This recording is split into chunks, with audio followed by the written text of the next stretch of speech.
The following talks are trying to give you a picture of how simulation can work and look like. And we start this couple of talks with Michael Zargham. Welcome here. Come on stage. Michael is the founder and CEO of BlockScience, a company that focuses on design and analysis of complex networks. And I can hardly think of any blockchain project in our space that is not in some way relying on your advice. And you have created the CADCAD open source modeling framework and running the beta testing user group, and you will also run the workshop in the afternoon. But now we will listen to your talk about token engineering in practice. Give him a round of applause. Okay.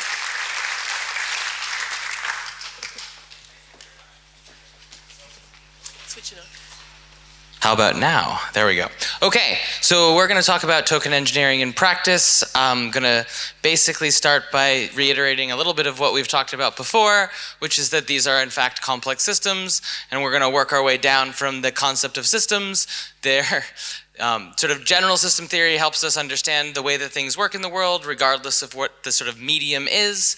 We're moving into complex systems because these things are sort of greater than the sum of their parts, and in fact, social systems are complex, economic systems are a subset of social systems, and now we're talking about these blockchain-enabled economic systems, which, when sort of modeled formally, tend to be dynamic, networked, adaptive, multi-scale systems. And with this sort of understanding, we can think about what kinds of tools and methods and approaches might apply.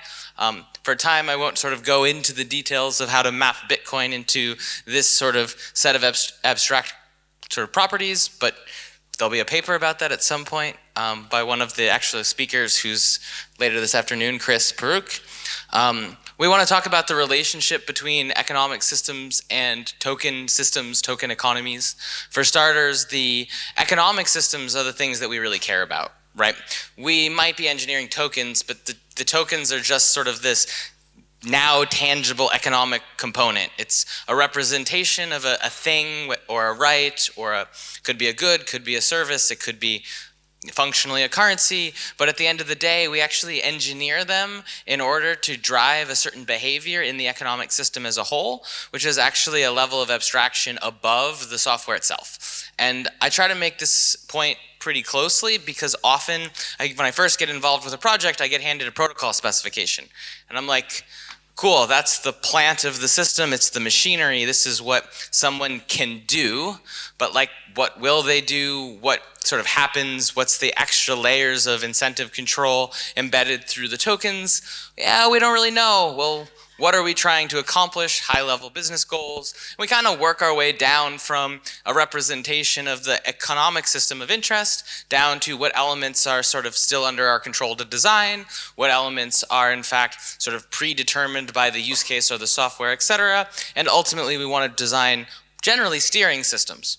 And if people were around for Web3, I talked a lot about cybernetics and the sort of history of steering systems and what it means to design them.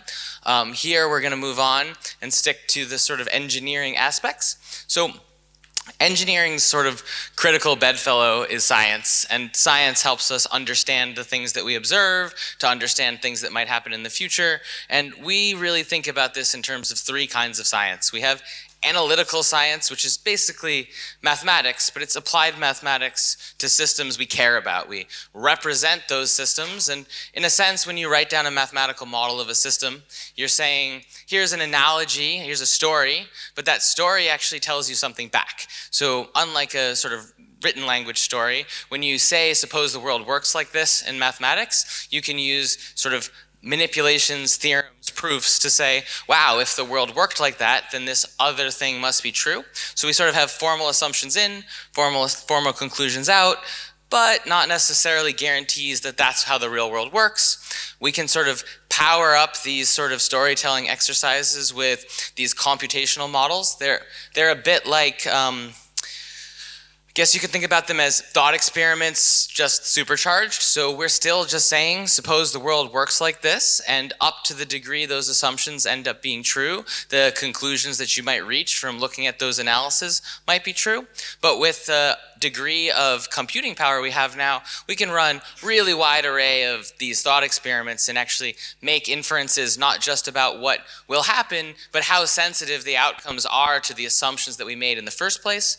And of course, we have our empirical studies, which are always critical. Backtest your models, understand how they work, but often we can't do empirical until we're further along. And so the analytical and computational are the things that help us understand that which does not exist yet, or that which we wish to instantiate. So in the engineering side of this, we have this concept of sort of design and development, of verification and validation. And while I won't sort of work all the way through this, the big picture here is that in the engineering world, where you're building composed, complex systems, you've got parts interacting with each other, experts over the subsystems, composed into wholes. You have to do this thing where you design something and you define formally its abstraction, then you have to worry about how to instantiate it. This might sound weird, but it's like blueprints for a building and then building a building. If you have to get to something that has a necessary set of different expertises, you need this engineering practice where you design at the level of abstraction, and then the components or subsystems have properties that are necessarily true, at least sort of up to whatever the sort of tolerances are in those systems, and then the systems below are then built to meet those specifications and tested against them. And so we talk about this in terms of validation and verification pretty much in every engineering class ever. We start with some system level goals, we design for them, and we work our way down to the lower level systems. So high level blueprints for your building might become sort of specific requirements for a set of stairwells, or maybe for even the plumbing or the electrical systems, etc. And then the experts in those domains have designs at their level, and that might have subsystems, and eventually somewhere along the line, someone's laying bricks and laying pipes, etc. And this is how we actually realize large-scale systems with heterogeneous elements. And in the case of crypto systems, we have this really important problem. We don't actually know what's going to happen. So there's this emergence chasm in my drawing, which basically says, well, we actually are designing for the emergent behavior of a bunch of actors we don't actually control. It's not quite the same as designing a building after all. It's actually a little closer to things like our power grids and our road systems. If you think about a road system, you actually are only laying down what people can do. The traffic patterns that emerge are not under your control. And in fact, you may very well build a perfectly reasonable intersection that has tons of accidents in it.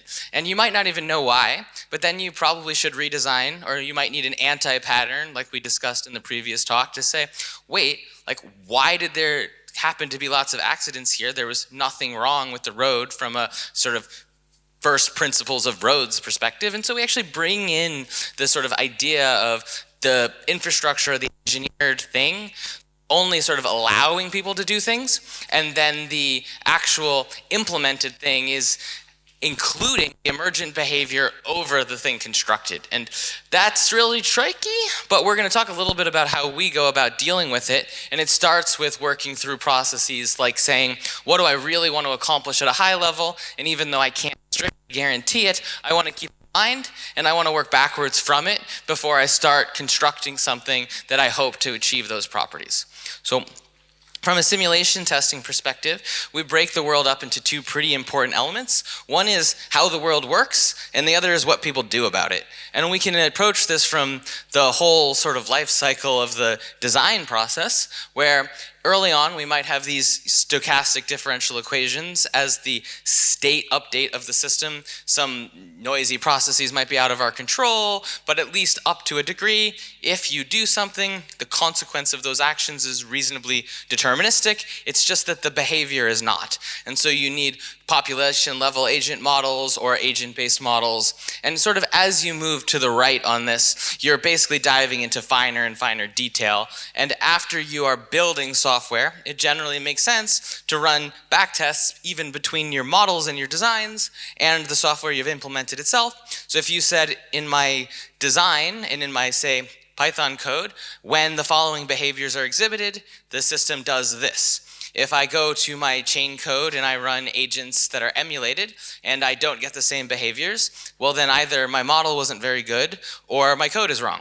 And I can sort of begin to say, let's find this and fix this before we go into a production system. And in fact, after this, we can use the same modeling paradigms to analyze or understand the observed behavior on a live net. In general, we work with this sort of abstracted version of a decision problem. Pretty simply put, this diamond is people making decisions outside of our control. It can be many people, it can be many different kinds of people, it can be a whole mess of complicated things, but what matters is that their decisions are based on their private signals, their private beliefs, and we don't know what they are. So we don't want to say that they're rational in the sense that they behave according to some financial objective. We can actually say that they're rational in the sense that they optimize some private objective, which in the bottom, the equations, I won't try to go through it, but it's essentially a description of an optimal controller against some objective, even if we don't know it. So even the least rational seeming people could be argued as rational with respect to some objective we don't know. We might just not agree with their objective function. Conditioned on the actions that they take, we see state updates which are functionally deterministic. We might have an update to state that includes some states that we can't observe, and in fact those states that we can observe influence the future. And this is essentially a description of a differential equation because it can iterate over time, and because we don't control the players, maybe it's better thought of as a differential game. I'm going to talk a little bit about how I map systems out from an example on continuous organization. So some of you might have read the blog articles by Thibault on the continuous organizations and bonding curves, and I'm going to use this example to show a little bit like what we might do to construct an abstraction for one of these systems. So here we have more than just the smart contracts for the continuous organizations. We also have a representation of a secondary market of the type of a Uniswap style liquidity pool on the upper right, and we have a sort of model of the continuous organization's operations itself on the left. And what we're doing here is sort of seeing how these subsystems interrelate with each other and the appearance of some of the decision processes. So we might have traders that are herders or signal traders, or maybe they're efficient markets hypothesis traders, or some population of actors in these pink bubbles on the right is making actions in response to observations. They are acting on these mechanisms, and over here we have some purple things that represent the actual behavior of the operators of the C org itself. Interesting thing about this is that it's essentially a stock and flow diagram. Anyone who's familiar with the sort of business dynamics, system dynamics literature would see this as very similar, with the exception that I removed all the faucets and replaced them with diamonds. And the reason that they're diamonds is because these systems don't change just because. They change because someone acts on them. And in fact, the biggest challenge in these systems is often understanding how people will act and what the implications of that will be. But it doesn't start there. It starts with the shape of this system, because this is a relatively high dimensional system, but it has a lower dimensional embedding or a configuration space, something that we deal with a lot in robotics. It basically means that, yeah, there's lots of variables, but not all possible combinations of those variables can even happen. And so the shape of that space has a lot to do with what actually can or does happen. And in order to get into that, we move towards building simulations, but to build simulations, we actually need to go beyond the view of a sort of system dynamics model and more something that looks like that differential game. And so we kind of created this, I'll say, sort of scaffolding that helps us write code. That code has sort of the classical control theoretic structure where you have sort of the U layer, the inputs, and they can be random processes, they can be behavioral processes, they can be algorithmic policies. That's the top row. And we've used yellow for the things that are modeled as random processes, pink for the things that are, these are like uncontrolled controllers in the controls literature. Just means that it's behavior, someone else decides the input-output function, and we deal with it. And maybe they're optimizing themselves, maybe they're optimizing against us. We can try lots of things, but we definitely know that we don't get to pick this. And then finally, the green boxes are the things that the designers are actually choosing. As a consequence of the top row, we have state update functions. This is basically just saying, cool, given all that stuff we didn't know, once we know that, we know exactly what happens next. And then we update our state variables, maybe compute some metrics, KPIs, or other measurables that we care about, and the whole thing starts over. In an implementation sense, this is literally a data pipeline looped on itself. Its input and output data sets are the same type.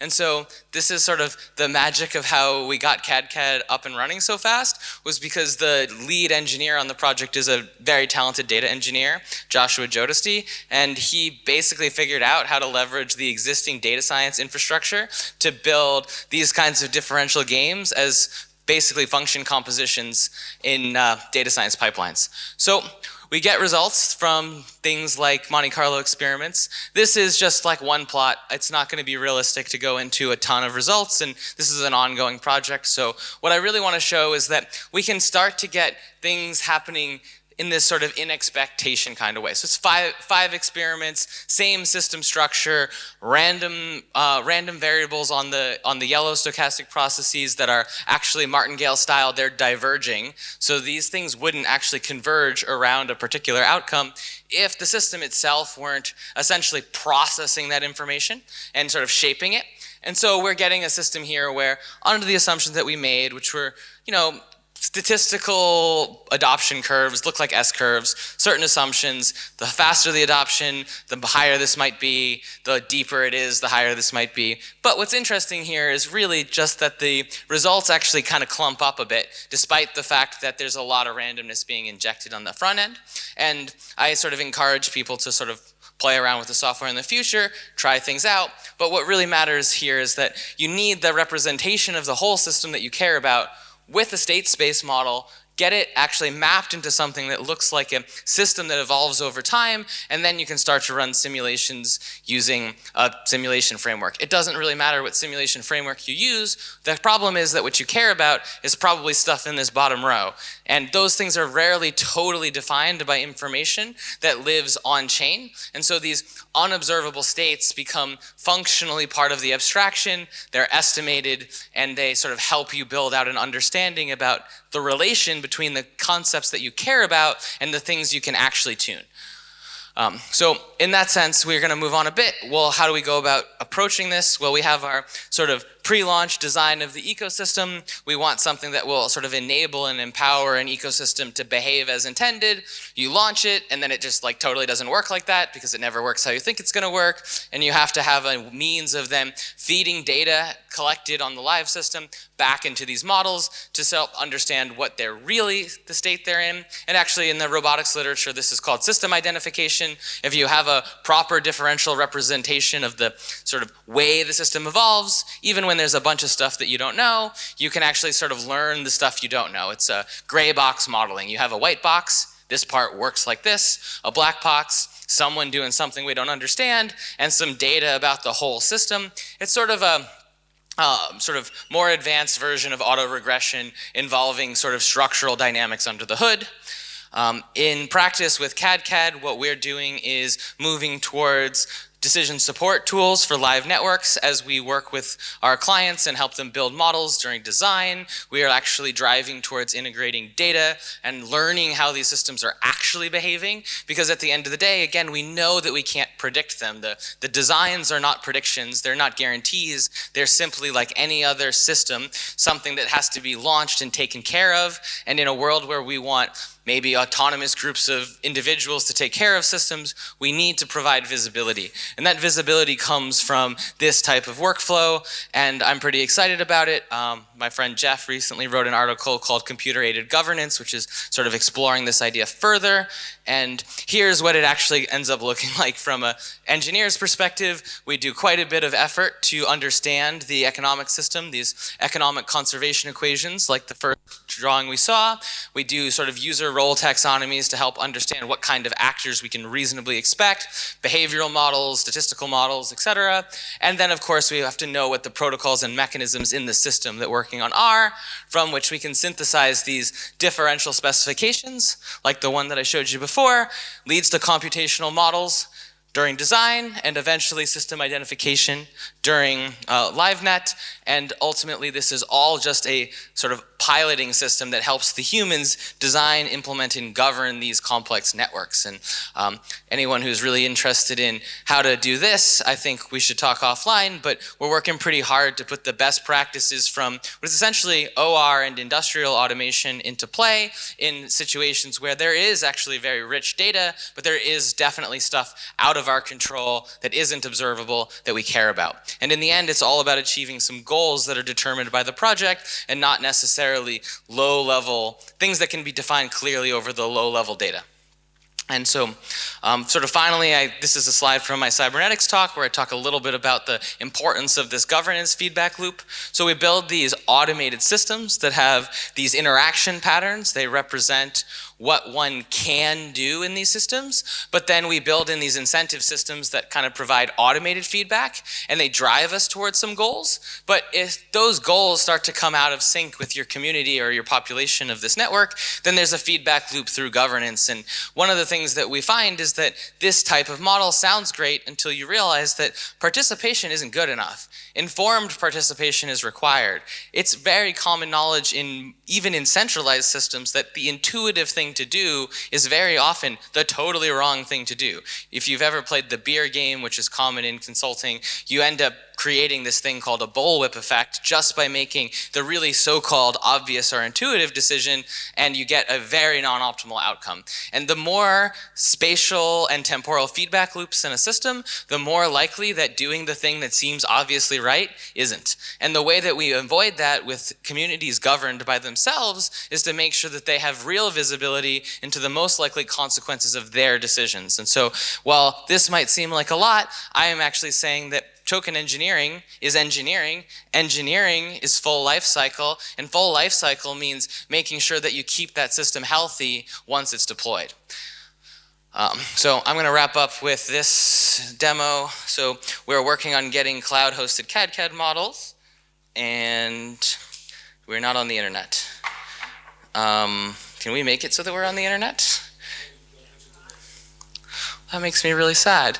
Okay, so I'm going to do a workshop later, but the point was we actually started working on our integrations, cloud hosting, and since we have these models of the sort of data science type, we are working on getting them into places where people can integrate their models into a cloud-hosted environment and do decision support tools. The existing model here is just a demo, but it is in fact live on the internet and available for, at least with a password because we don't want to blow up the server, to try it out and play with a three-sided market model, which we're going to actually play with in the workshop at 3 o'clock. So I guess I'll show it there.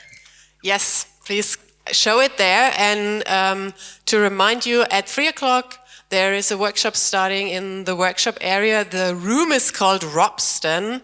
It's just behind the catering area where you got your food in the lunch break. You will find it pretty easily. Just follow the red lines on the floor.